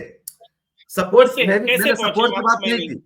मैंने कभी भी सपोर्ट की बात नहीं कहा कि फ्रांस का कोई भी सपोर्ट था ईरान के इनकलाब को। मैं सिर्फ इतना कह रहा हूं कि इमाम खुमैनी आखिरी दिनों में कहाँ थे? फ्रांस में थे। जब इनकलाब आया तो फ्रांस से ही स्पेशल जहाज के जरिए आप ईरान की सरजमीन पर तशरीफ ला रहे हैं, तो इसको भी तो आप मदद जी। कहेंगे ना, या नहीं कहेंगे आप नहीं, मदद? मदद अब आप कहेंगे कि मदद मदद अगर नहीं लेनी गवर्नमेंट की चाहिए तरफ थी, से या इसके प्राइवेट जरिए जेट का, हो या इसके जरिए का ईरान के इनकलाब पर कोई शक किया जाएगा, या हमें जरा बराबर हक नहीं पहुंचता है कि हम किसी तरह इमाम खुमैनी की नियत पर शक करें? बिल्कुल नहीं। नहीं तो इससे हम क्या कहना चाह रहे हैं, जोलानी जो है वो सडनली नहीं, जोलानी से इंटरव्यू में सीएनएन को सुने इंटरव्यू सुने दे मेरी दिया। बात सुने, देखिए, मेरी आपने बात शक सुने, किया मैंने कि क्या किया? जोलानी सीएनएन को जोलानी सुने इंटरव्यू सुने दे रहा बहुत है, और सीएनएन इंपॉर्टेंट है। अमेरिका का मीडिया है, जिस जोलानी वजह से वो शक के दायरे जोलानी में है। से कहा गया, सुने सुने मेरी बात सुने, देखिए इस्लाम में जोलानी से इंटरव्यू में सीएनएन वाली पूछती है कि आपने कत्लो आम किया, कत्लो गारत की और स्कूल्स पे हमला किया और बच्चों का कत्ल किया वगैरह वगैरह ये किया, तो आप कैसे कहते हैं? कहते हैं वो जवानी का आलम था, जवानी में हो जाता है, अभी मैं मैच्योर हो गया हूँ। आप मुझे बताएं, आप तालिब इल्म भी रह चुके हैं, इस्लाम की निगाह में अगर कोई इंसान कत्लो आम करे और बाद में कहे कि नहीं मैं ठीक हो गया हूँ अभी, तो इस्लाम की निगाह में उसके लिए क्या क्या क्या है? सजा है, या उसको कहेंगे नहीं भाई ठीक है आप इस्लाम का हाकिम बन जाए, आप एक मुल्क के हाकिम बन जाए? वो खुद कह रहा है मैंने मारा हूँ, वो खुद कह रहा है मैंने मारा देखो, हूँ, लेकिन जवानी का सारी आलम था। चीजें सारी चीजें ठीक। मैं जुलानी का सपोर्टर नहीं हूँ ना, मैं जुलानी की कोई तारीफ कर रहा हूँ। मैं कह रहा हूँ कि उसके मत मैं ये कह रहा हूँ कि जुलानी का वो बैकग्राउंड, वो माजी था। अभी जो कुछ है, मतलब 8 दिसंबर के बाद जो कुछ शाम में हो रहा है, एक पॉजिटिव चेंज है। और कोशिश यही होना चाहिए कि शाम महफूज रहे, जो अलग अलग ग्रोह बने हुए हैं वो सब एक हो जाए, शाम का अंजाम लीबिया जैसा ना हो, इराक जैसा ना हो। जुलानी कोई भी दूध का धुला नहीं हो सकता है। नो डाउट कि इसमें बगैर अमेरिका और दूसरी ताकतों के सपोर्ट के बगैर इतनी बड़ी अचानक उसको कामयाबी नहीं मिल सकती थी, या बशार अल असद पर उससे ज्यादा मेरा सवाल है। मैं अगर जुलानी अमेरिका से मिला हुआ है तो मैं मानता हूं उससे ज्यादा बशार अल असद ने मिलकर के गद्दारी की कि उसने इन लोगों को ऐसे मौका पर आने दिया जो सीधा सीधा फलस्तीन का नुकसान है। ईरान जो उसको सपोर्ट कर रहा था, अचानक उसने ईरान से अपने ताल्लुकात को खत्म कर लिया। रूस बीच में अपना सेफ जोन तलाश करता है, वो बीच में नहीं आता है बचाने के लिए। तो इस मौका पर अगर हुआ है तो सबको इसका अफसोस है, टाइमिंग पर सबको सवाल है कि 2011-12 में जब ये लोग पूरी कोशिश कर रहे थे, 1 करोड़ लोग हिजरत करने पर मजबूर हो गए, इतना सारा कत्लेआम हुआ, तब इनको कामयाबी नहीं मिली, और अचानक ये क्यों हुआ? तो जुलानी अली पर भाई आप सवाल है, लेकिन डेटा जुलानी से शेयर कर ज्यादा रहे हैं, बशर थोड़ा अल सा असद आप पर उस सवाल है। जी। देखिए बशार अल असद जो है, मैंने आप कई बार उस पे बोल चुका हूँ और वो क्लियर है हमारे जी। लिए, बशार अल असद जी, बिल्कुल क्लियर है। और हाँ, वो उसको हटा दें बशार अल असद को। हमारे लिए ये है कि उम्मत मुस्लिमा रेजिस्टेंस और रेजिस्टेंस फोर्सेस जो इज़राइल का मुकाबला करें, अमेरिका और वेस्टर्न सिविलाइजेशन का मुकाबला करें, उनके अंदर इतनी बसीरत होनी चाहिए कि वो ज़ालिमों के सामने खुद अपने पैरों पे खड़ा रह सकें।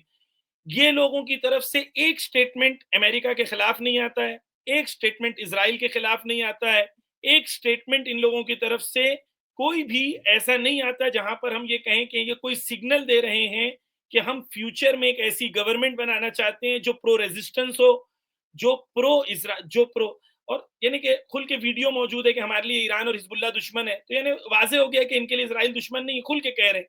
तो हमारे लिए बहुत शक की जगह है और उम्मत मुस्लिमा के नहीं, लिए एक बस स्टेटमेंट दुआ उनका कर ये भी सकते हैं कि आया है पूरी उम्मत इतनी कि भोली है। एक स्टेटमेंट तो जुलानी के ये भी आया है कि इसराइल हद से तजावुज ना करे, वरना हमारा अगला हमला इसराइल पर होगा, हम यहाँ रुकने वाले नहीं। इस तरह के भी स्टेटमेंट आया है उनका, ये जुलानी का। इसका इसका कोई वीडियो या कोई वो है, मैंने तो नहीं मैं पढ़ा देखता या हूँ। देखा, अगर है हाँ, जी आप जैसे भेजिएगा। कुछ आपने जो तो बताया मैंने नहीं देखा या सुना, उस जी तरह हो जी मैं सकता है आपने भी जरूर ये भेजूंगा, नहीं देखा है। मैं आपको ये भेजता मिस हूँ हो गया हवाला, होगा, मैंने भी कहीं पढ़ा। मिस हो गया होगा। ठीक है। हाँ। जी तो इंशाल्लाह। देखिए ये काफी हम लंबी लोगों चौड़ी के लिए गुफ्तगू हो गई। रेजिस्टेंस आप इंपॉर्टेंट है। कंक्लूजन के तौर पर कुछ कह सकते हैं। जी। जी, कंक्लूजन के तौर पर मैं कहना चाहता हूँ कि जो हुआ है वो उम्मत मुस्लिमा के लिए काफ़ी बड़ी दर्दनाक एक हार है।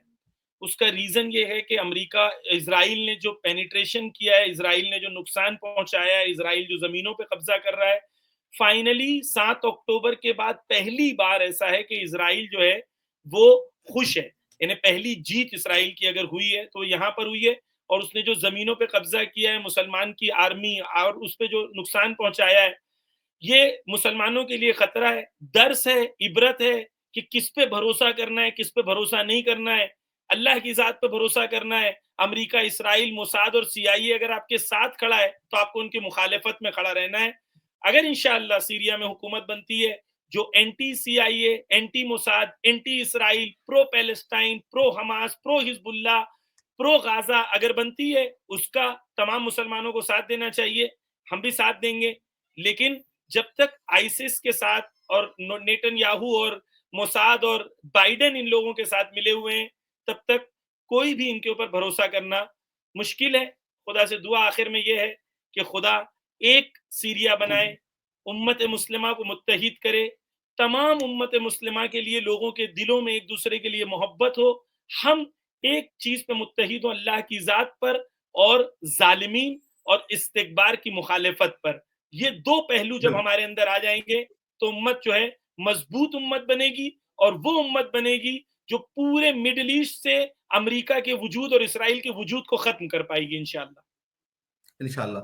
तो बहुत शुक्रिया नाज़रीन, हम मौलाना ज़मीर अब्बास जाफ़री साहब के साथ बातचीत कर रहे थे और शाम का जो फ्यूचर है क्या होगा, वहाँ के जो हालात क्यों पैदा हुए और तफ़सील से ज़मीर अब्बास जाफ़री साहब ने बताया कि किस तरह बशार अल असद की आर्मी ने मुकाबला नहीं किया और इसके पीछे कौन-सी ताकतें हैं। अब हम सबको अल्लाह ताला से यही दुआ करनी चाहिए क्योंकि हम लोग जहाँ बैठे हुए हैं, वहाँ से दुआ ही कर सकते हैं कि शाम कम से कम जो बचा हुआ है, वो मुत्तहिद रहे, उसका अंजाम लीबिया जैसा ना हो, इराक जैसा ना हो, यमन जैसा ना हो, जो लगातार खाना जंगी का शिकार है और वहाँ की आवाम जो पिछले 10-12 सालों से जंग के माहौल में थी, आइंदा उनको इस तरह की ज़िंदगी गुज़ारनी ना पड़े। फ़लस्तीन की आज़ादी की अगर बात होगी, फ़लस्तीन की जिद्दोजहद अगर होगी, क़िबला अव्वल को आज़ाद कराने की कोशिश होगी, तो उसमें हमेशा अहम रोल मुल्क शाम का भी होगा क्योंकि शाम की जो सरहदें हैं, वो इज़राइल से मिलती है और जब तक मुल्क शाम में कोई मजबूत इस्लामी हुकूमत कायम नहीं होगी, उस वक़्त तक क़िबला अव्वल की आज़ादी का जो ख्वाब है, वो आसानी से शर्मिंदा ताबीर नहीं हो सकता है। तो हम सबको ये अल्लाह ताला से ज़रूर दुआ करनी चाहिए कि मुल्क शाम में एक इस्लामी हुकूमत कायम हो और वो हुकूमत रेज़िस्टेंस फ़ोर्सेस को सपोर्ट करे, उन ताकतों को सपोर्ट करे जो क़िबला अव्वल की आज़ादी के लिए, फ़लस्तीन की आज़ादी के लिए जिद्दोजहद करे। आप सबको कैसी लगी हमारी गुफ्तगू कमेंट सेक्शन में ज़रूर लिखिएगा, फिर मुलाकात होगी। बहुत शुक्रिया मौलाना ज़मीर अब्बास जाफ़री साहब। इल्तिमास है दुआ इंशाअल्लाह। खुदा हाफ़िज़। मिल्लत टाइम्स को जारी रखने और मजबूत बनाने के लिए हमारी आर्थिक सहायता कीजिए। ये एक आजाद मीडिया हाउस और कमजोरों की आवाज है। आप हमें देखें, सुने, पढ़ें और हर महीने ज्यादा नहीं, सिर्फ 100 रुपए से मदद करें। डिटेल्स डिस्क्रिप्शन में मौजूद हैं।